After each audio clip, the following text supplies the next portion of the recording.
Hi, I'm Bud. Welcome to Kimba's Kingdom, the home of everything Kimba the White Lion. On this channel, I'm hoping to connect with fellow Kimba fans like you. So if there's something you'd like to see more of, or less of, let me know in the comments. I want to make the best videos I can for you guys.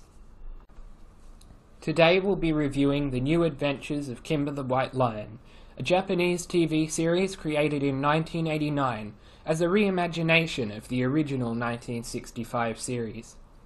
There was an English dub, but it was heavily edited, so I decided instead to watch the original Japanese version with English subtitles for this review. As with the 1965 series, I will be individually reviewing each episode in its own video, but I wanted to start by discussing the series as a whole. Unfortunately, I could only find the first 22 out of 52 episodes, but I will review what I saw. Overall, the series is well made. It's visually stunning, with strong storytelling, but it didn't leave as much of an impact on me as the original 1965 version. What made the original Kimba the White Lion great was the balance between Kimba's unapologetic idealism and hopefulness and the harsh reality of cruelty and suffering in the real world. But in the new adventures, that idealism and hopefulness is never really there. It's all just dark, gritty realism. The show never takes the time to have a little fun. There's none of those scenes we had in the original of Kimba just being silly with his friends or talking about his ideal world where animals and humans live in peace. Without those lighter moments, the dark moments actually lose their impact.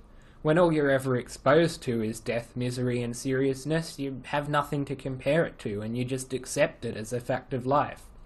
It doesn't upset you as much as it did in the original, where it was contrasted against the bright and happy world Kimba wished for. That's not to say it's a bad series, it's still really great. It still explores the relationship between humans and animals, and how humans aren't necessarily evil, but how they just don't think before blasting away the life of another conscious being. We just don't think of animals as individuals, we think of them as objects. We're not evil, just ignorant. But our ignorance causes so much avoidable harm, and the series does a great job of exploring that. Visually, the series is also awesome. It's great at creating a sense of atmosphere. There's one scene where Kimba's huddled inside the wreckage of a plane with two other animals, while torrential rain is pouring outside, and the combination of the framing of the tiny animals in the middle of this big empty room, and the use of faded bluish-grey colours, really conveyed that unique feeling of huddling under a shelter in the cold with the rain pouring outside. It's this very unique emotion that I don't quite know how to explain, but the scene visually communicated it perfectly in a way that words can't do justice.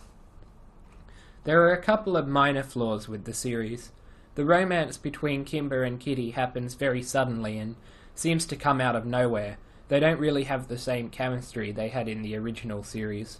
And the story arc where Kimba leaves the jungle and has to learn how to be strong without being aggressive drags on a bit too long, going for 5 episodes when it really only needed 3 at most.